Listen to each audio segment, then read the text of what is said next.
This is Channels Television's breaking news.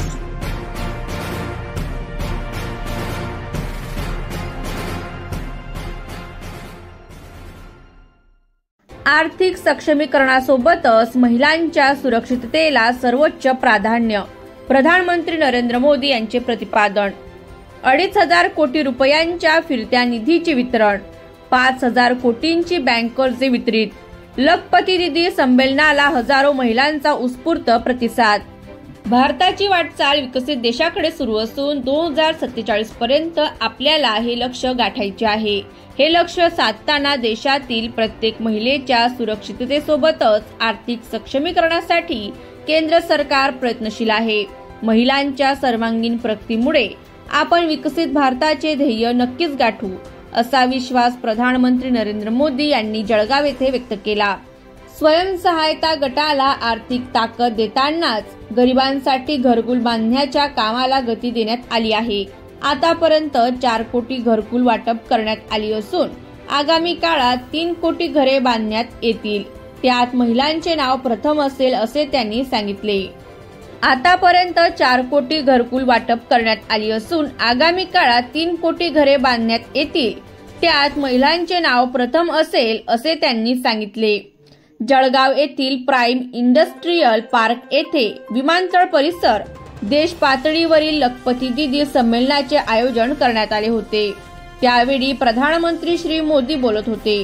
राज्यपाल doctor CP Radhakrishnan, मुख्यमंत्री एकनाथ शिंदे, केंद्रीय कृषी मंत्री शिवराज सिंग चौहान, उपमुख्यमंत्री देवेंद्र फडणवीस, उपमुख्यमंत्री अजित पवार, केंद्रीय राज्यमंत्री प्रतापराव जाधव, केंद्रीय ग्रामीण विकास राज्यमंत्री डॉक्टर चंद्रशेखर पेन्नासानी, केंद्रीय राज्यमंत्री कमलेश पासवान, केंद्रीय राज्यमंत्री रक्षा खडसे, ग्रामविकास मंत्री गिरीश महाजन, पाणी पुरवठा व स्वच्छता मंत्री तथा जळगाव जिल्ह्याचे पालकमंत्री गुलाबराव पाटील, मदत व पुनर्वसन मंत्री अनिल पाटील, खासदार स्मिता वाघ, आमदार संजय सावकारे, सुरेश भोळे, किशोर पाटील, मंगेश चव्हाण, आमदार लता सोनवणे यांच्यासह मान्यवरांची यावेळी व्यासपीठावर उपस्थिती होती.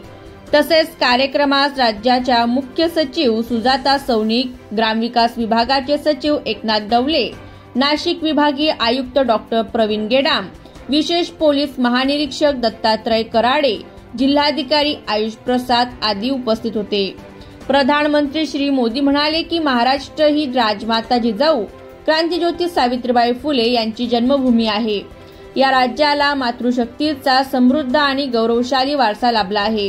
त्याचा परदेश दौऱ्यात वेळोवेळी प्रत्यय येतो. अलीकडेच पोलंड दौऱ्यात या संस्कृतीचे दर्शन घडले.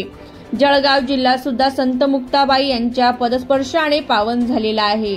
कवयित्री बहिणाबाई चौधरी यांच्या कवितांची गोडी आजही प्रत्येकाच्या ओठावर असल्याचे त्यांनी आवर्जून नमूद केले. आपल्या देशाची विकसित राष्ट्राकडे वाटचाल सुरू आहे. यामध्ये महिलांचा सहभाग महत्वपूर्ण आहे. लखपती दीदी योजना ही त्यासाठी महत्वपूर्ण आहे. मागील 1 महिन्यात 11 लाख दीदी लखपती बनल्या.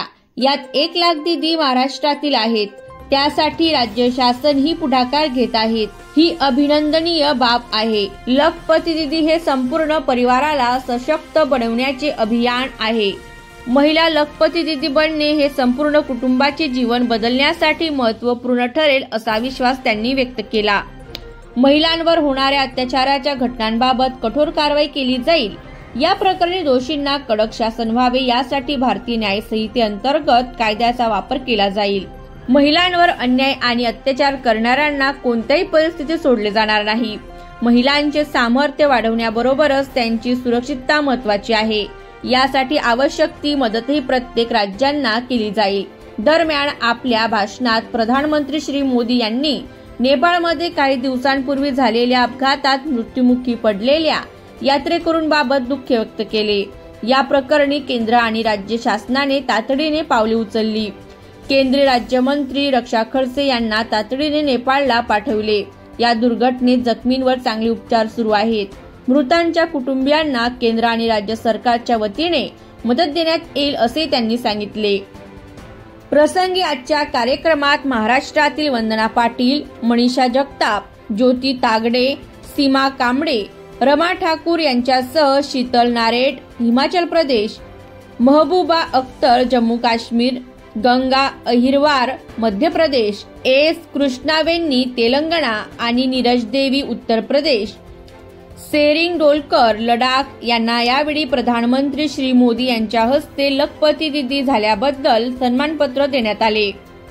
यावेळी पंतप्रधान श्री मोदी यांच्या हस्ते बचत गटाच्या 48 लाख महिलांना 2500 कोटी रुपयांच्या फिरत्या निधीचे वितरण करण्यात आले। ब्युरो रिपोर्ट, लोक बातमीदार, जळगाव।